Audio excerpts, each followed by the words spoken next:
Hello વિદ્યાર્થી મિત્રો, open study point open for all ચેનલમાં આપનું હાર્દિક સ્વાગત છે.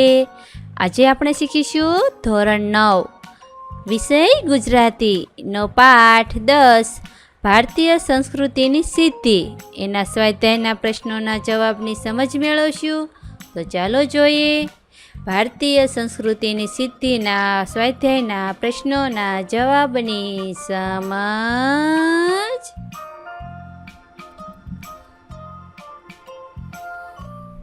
પ્રશ્ન 1. નીચે આપેલા વિકલ્પોમાંથી સાચો વિકલ્પ પસંદ કરી ખરાની નિશાની કરો. સવાલ નંબર 1. નીચેનામાંથી કયું વાક્ય બંધ બેસતું નથી? ઓપ્શન્સ: એ. વિકૃતિ એટલે સહજ ભાવ. બી. પ્રકૃતિ એટલે સહજ ભાવ. સી. સંસ્કૃતિ એટલે સહજ સ્વભાવથી ઉપર ઉઠવું. ડી. વિકૃતિ એટલે સહજ સ્વભાવથી નીચે પડવું. તો એનો સાચો જવાબ છે એ. વિકૃતિ એટલે સહજ સ્વભાવ. સવાલ 2. વિકૃતિઓ ક્યારે ક્ષીણ થતી જશે? એ. માણસમાં વૈજ્ઞાનિક વૃત્તિ જેમ જેમ ઘટતી જશે ત્યારે. બી. માણસમાં પશુ વૃત્તિ આવતી જશે ત્યારે. સી. દુનિયાભરની સંસ્કૃતિનો અભ્યાસ કરવાથી. ડી.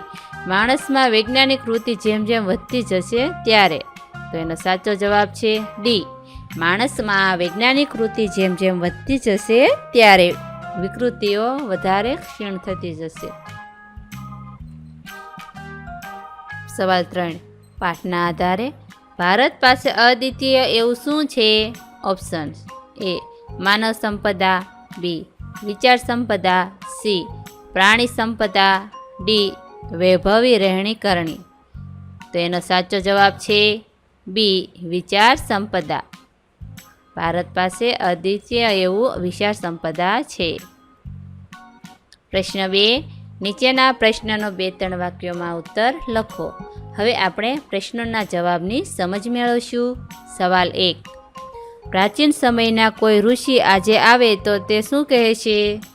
તો એનો જવાબ: પવિત્ર ભૂમિ ભારતના સંતાનો એવા આપણી અંદર એક અખંડ તંતુ કાયમ છે. આપણામાં કોઈક શાશ્વત, સ્નિગ્ધ, ચવડ, કઠોર અને જીવતરવાળી વસ્તુ છે જે બદલાતી નથી. તેથી પ્રાચીન સમયના કોઈ ઋષિ આજે આવે તો તેમને આપણો બાહ્ય વેશ ભલે જુદો દેખાય, પરંતુ તેમને આપણામાં એવું કંઈક અવશ્ય દેખાશે જેથી એ ઋષિ કહે છે કે આ મારા જ બાળકો છે. પ્રશ્ન 3. નીચેનો પરિચ્છેદ વાંચી તેની નીચે આપેલા પ્રશ્નોના ઉત્તર લખો. હવે આપણે આ ફકરાના આધારે પ્રશ્નોના જવાબ લખવાના છે. સૌ પ્રથમ તેનું વાંચન કરીએ. ઉપવાસ કરવો એ સંસ્કૃતિ છે. આપણે મહેનત કરીને ખાઈએ છીએ તે આપણી પ્રકૃતિ છે. આપણે જાતે મહેનત કરવાનું ટાળીશું, બીજાની મહેનત લૂંટીને ભોગ ભોગવતા રહીશું તે આપણી વિકૃતિ છે. સવાલ 1. બીજાની મહેનત લૂંટીને ભોગ ભોગવવાની વૃત્તિને શું કહેવાય? તેનો જવાબ: બીજાની મહેનત લૂંટીને ભોગ ભોગવવાની વૃત્તિને વિકૃતિ કહેવાય. સવાલ 2. ઉપવાસને લેખક શું કહે છે? તેનો જવાબ: ઉપવાસને લેખક સંસ્કૃતિ કહે છે. સવાલ 3. પ્રકૃતિને સમજાવવા લેખકે શું કહ્યું છે? તો જવાબ: પ્રકૃતિને સમજાવવા લેખકે કહ્યું છે કે આપણે મહેનત કરીને ખાઈએ છીએ તે આપણી પ્રકૃતિ છે.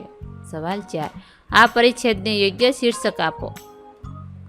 સંસ્કૃતિ, પ્રકૃતિ અને વિકૃતિ એ આ પરિચ્છેદ માટે યોગ્ય શીર્ષક છે. એનો શીર્ષક આપી શકાય સંસ્કૃતિ, પ્રકૃતિ અને વિકૃતિ. પ્રશ્ન 4. નીચેના પ્રશ્નનો 7-8 લીટીમાં ઉત્તર આપો.